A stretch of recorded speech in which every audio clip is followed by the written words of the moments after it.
cultura brasileira é o resultado de uma mistura muito rica, soma das tradições portuguesas, negras e indígenas. Mas se hoje celebramos essa diversidade, nem sempre foi assim. Durante muito tempo, os escravos lutaram contra a opressão dos colonizadores. Eles, que representavam praticamente toda a força de trabalho do Brasil colônia, queriam ter direitos iguais. No século XVII, em Pernambuco, um líder negro ousou enfrentar a ordem colonial e deixar as fileiras de trabalho para combater ao lado dos homens brancos em defesa das terras brasileiras. Era Henrique Dias, um dos personagens principais na luta contra os holandeses que invadiram o Brasil. As invasões holandesas estão intimamente ligadas à disputa pela cana-de-açúcar, que começou a ser cultivada no Brasil já na época das capitanias hereditárias. O tráfico de negros resolvia o problema da mão de obra nas fazendas, mas havia outros problemas. Para viabilizar a empresa açucareira na colônia, Portugal precisou recorrer à ajuda dos Países Baixos. Desde o século XV, os holandeses já comercializavam o açúcar produzido pelos portugueses. Em troca de empréstimo de capital, exigiam os direitos de refino e distribuição no mercado europeu. Era uma parceria lucrativa para ambos os lados, mas que enfrentou vários problemas. No começo do século XVII, Portugal foi anexado pela Espanha. O rei espanhol Felipe II, católico fervoroso, se opunha duramente aos países protestantes, prejudicando as rotas comerciais dos Países Baixos. Foi quando a Holanda percebeu que poderia ser bem mais vantajoso deixar o papel de intermediária e assumir diretamente a produção da cana-de-açúcar no Brasil. O primeiro ataque holandês ao Brasil ocorreu em 1625, na Bahia, mas em pouco tempo os portugueses expulsaram os invasores.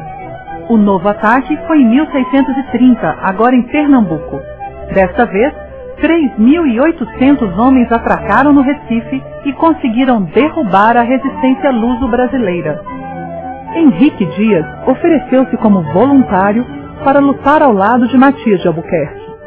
Filho de escravos africanos, era reconhecido como uma liderança negra, destacando-se desde as primeiras batalhas. Foi capturado em 1635, mas confundido com os escravos, conseguiu fugir e rumar até a Bahia, onde as forças brasileiras estavam se reagrupando. Por ser um eficiente chefe militar, também foi recrutado pelas autoridades portuguesas para capturar negros fugidos nos quilombos de Pernambuco, Alagoas e mesmo da Bahia. Quer dizer, se por um lado ele caçava escravos fugidos, quilombolas, portanto, a mando da coroa portuguesa, por outro ele lutou e reclamou junto à coroa portuguesa a libertação daqueles que haviam lutado com ele para a defesa do reino de Portugal. Devido aos serviços prestados, Henrique Dias recebeu títulos de fidalgo e foi condecorado com a Ordem de Cristo. Dizem que foi o primeiro negro letrado do Brasil. Teria até escrito cartas ao rei de Portugal. Henrique Dias, ele está nessa posição ambígua, mas essa posição ambígua, por outro lado, permitia a ele o quê? Defender interesses da população africana e dos descendentes de africanos nesse período.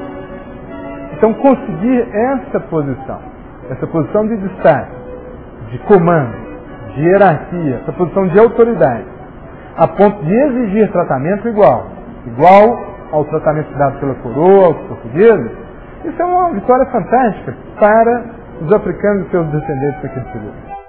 Mas o domínio holandês já estava posto. Aos poucos, os invasores conquistaram os senhores de engenho, que viam nos estrangeiros a possibilidade de investimentos. Os domínios dos invasores atingiram todo o litoral nordestino, do Maranhão até a foz do rio São Francisco. Mas em 1645, com a decisão holandesa de executar as dívidas dos senhores de engenho, rebeliões locais começaram a se formar. Pela primeira vez no Brasil, negros, índios e brancos organizaram-se para lutar juntos e expulsar os invasores. Foi um marco para a nossa história. Considera-se, inclusive, que o exército brasileiro nasceu naquele momento. A revolta contra o domínio holandês foi liderada pelo rico senhor de engenho João Fernandes Vieira. O movimento ficou conhecido como a Insurreição Pernambucana. Na Batalha das Tabocas, as forças brasileiras venceram o exército holandês. A união de tropas negras e indígenas configurou-se como a melhor tática para superar os invasores. Na Batalha de Porto Calvo, Henrique Dias foi atingido e perdeu a mão esquerda. Mesmo assim, continuou firme na luta ao lado de Vidal de Negreiros e Felipe Camarão. Como mestre de campo, Henrique Dias liderou combatentes nas 2 batalhas dos Guararapes. Era a consagração das forças brasileiras. Ferido em combate, não resistiu e faleceu sem ver a vitória final, que veio em 1653, quando uma poderosa esquadra portuguesa chegou ao Recife. Os holandeses foram então cercados e se deram por vencidos poucos dias depois. Pela bravura, Henrique Dias é reconhecido como um dos patronos do exército brasileiro. Por representar a força negra, ele é um dos construtores do Brasil.